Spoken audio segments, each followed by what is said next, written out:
vamos falar da dor de cabeça. Dizem até que algumas pessoas comem chocolate e desenvolvem uma dor de cabeça logo em seguida. Esse é o assunto, a dor de cabeça, não o chocolate, da neurologista Maria Eduarda Nobre. Ela vai falar das causas da dor, das opções de tratamento da cefaleia, inclusive as formas alternativas e populares para o alívio da dor de cabeça, como as compressas geladas. O que será que ela acha daquelas batatas, né? Coloca na testa, assim. Antigamente se usava muito, né? Para a realização desse programa, contamos com a participação de vocês, nossos debatedores fixos, por telefone, por fax, por e-mail e pelo Twitter. A gente hoje está perguntando sobre a dor de cabeça e perguntando o que é que te dá dor de cabeça e o que é que você faz quando tem dor de cabeça. Porque a dor de cabeça pode não ser de dor mesmo, né? Pode ser de um grande aborrecimento, não pode? Porque às vezes a gente se aborrece e fica com uma dor de cabeça. Já aconteceu com vocês? Já, né? um grande gatilho. Ou tem uma tristeza, assim, dá uma chorada e pá, vem uma dor de cabeça. Por quê? Porque o cérebro se prepara para uma defesa, né? Principalmente quando você está estressado ou está com um pensamento pessimista, pensando em alguma coisa que ainda nem aconteceu, dispara esse mecanismo de dor numa pessoa que já tem predisposição. Se a pessoa não tiver predisposição, isso não vai acontecer. Mas isso, aí os vasos se dilatam e a cabeça começa a doer de forma latejante.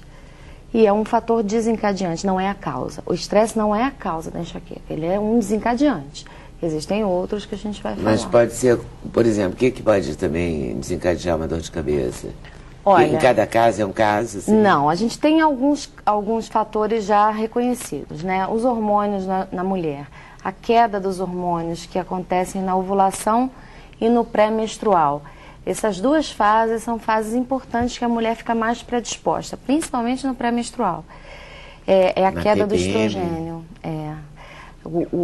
A progesterona e o estrogênio, eles sobem para a ovulação.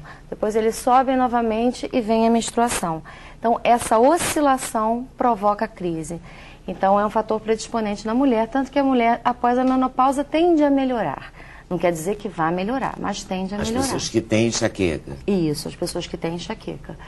E a mulher, na fase fértil, tomar pílula anticoncepcional, às vezes pode piorar, principalmente quando tem estrogênio e para. Agora, a pílula contínua, que mantém o hormônio o tempo todo igual, pode até ajudar.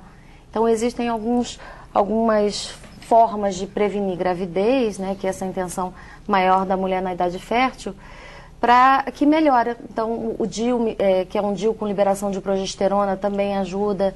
Tem um implante subcutâneo com progesterona, que também pode ajudar.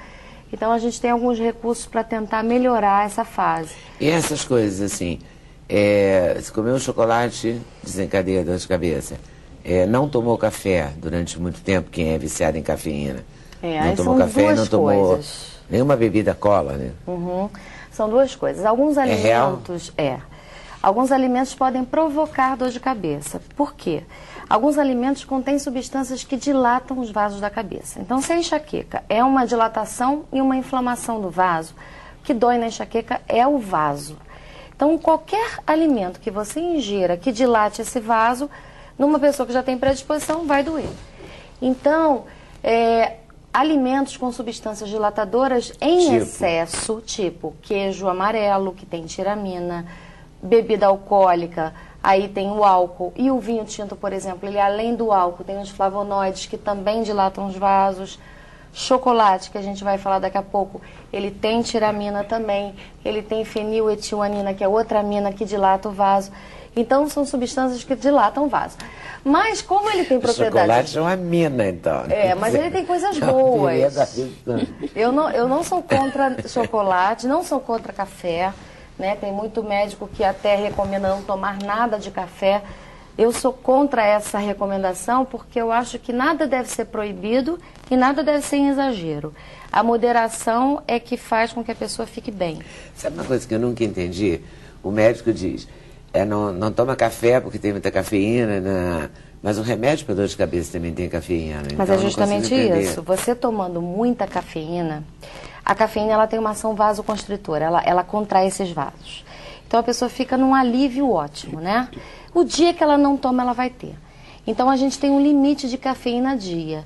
Então não é só o café, como todas as bebidas que têm cafeína, mate, alguns refrigerantes, guaraná natural, a gente limita a 200 miligramas. Então pensar que um café tem em torno de 70 miligramas, um expresso, um café normal tem em torno de 50, 40, coado.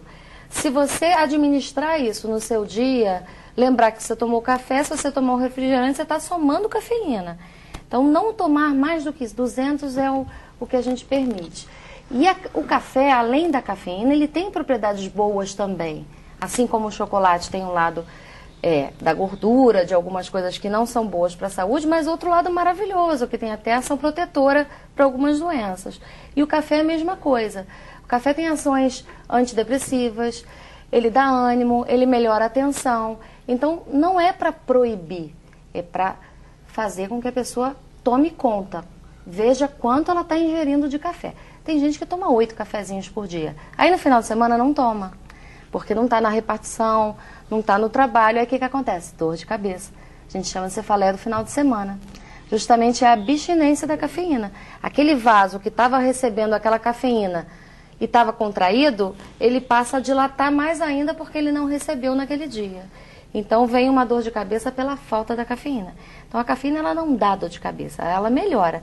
Mas o uso crônico, e é por isso que ela está nos remédios, é condenado, assim como tomar remédio todo dia é condenado. Vai piorar a dor de cabeça. Se você tomar analgésico todo dia, você vai ter uma piora. E dá para a pessoa sacar, por exemplo, porque eu suponho que deva ser individual isso, né? Não é todo mundo que come queijo amarelo tem dor de cabeça, né? É individual. Então algumas pessoas têm dor de cabeça a partir daquilo. Dá para a pessoa perceber o gatilho? A gente dá uma recomendação. Se o queijo é um gatilho para um, o chocolate é o gatilho para o outro. Dá para perceber. A gente vê mais ou menos antecedendo umas 12 a 24 horas o que a pessoa ingeriu. A gente faz um relatório da dor. É interessante um mapa. Vai ficar louquinha, né? Ai, comi queijo amarelo, meu Deus, daqui a 24 horas. A gente tem pessoas que sabem exatamente o que causam, né? Então, a gente tem os alimentos que são já os alimentos estudados. Então, queijo amarelo, fruta cítrica, tem uma substância também dilatadora. Então, a laranja e o limão, abacaxi também. Chocolate em excesso, a cafeína em excesso, o álcool, o vinho tinto por essas duas razões. Então tem gente que fala que toma vinho branco não tem nada, toma vinho tinto tem. E os embutidos, que aí tem os conservantes, que tem os nitratos e os nitritos que também são dilatadores. Então a gente pede para evitar salsicha, linguiça, salame, essas coisas. Se a gente olhar o rótulo, a gente desiste, né, de um embutido. Eu queria fazer uma pergunta. Eu estava comentando com a doutora, eu sou uma enxaquecosa, assim, eu tenho enxaqueca desde muito jovem. Certo, no dia certo também. Mas eu me tratei durante muitos anos, hoje em dia eu tenho isso bem controlado, eu tenho uma enxaqueca pontual. E eu não tinha nenhum fator alimentar, isso foi pesquisado, eu não tinha nenhum fator alimentar que desencadeasse a dor de cabeça.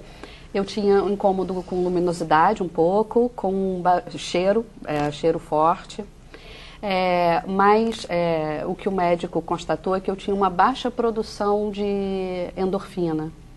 Então, assim, eu não tinha elementos naturais para combater a dor de cabeça assim que ela começava. Na realidade, você estava bloqueando as suas endorfinas, né? A gente conversou um pouquinho antes. Ela tomava muito analgésico. Eu consultei, eu era quase uma junkie de farmácia. O que acontece? Quando você toma muito analgésico, o cérebro ele produz endorfina. Só que para ele produzir, ele tem um sensor para saber se precisa. Então, esses receptores, eles vão captar se existe ou não analgésico circulante. Quando você toma o comprimido, você está fazendo com que o seu cérebro ache que tem endorfina. Então, aquilo ali mimetiza a ação da endorfina. E aí para essa produção. Então, você bloqueia a sua produção. Você parando de tomar analgésico, em 10 dias, já começa a produzir novamente. Então, você já vai ter melhora.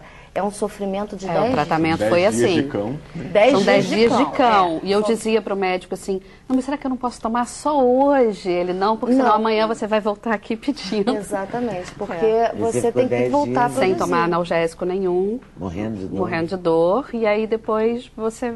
Né, eu tomava uma medicação que eu tomei durante muitos anos para estimular a produção de endorfina. O que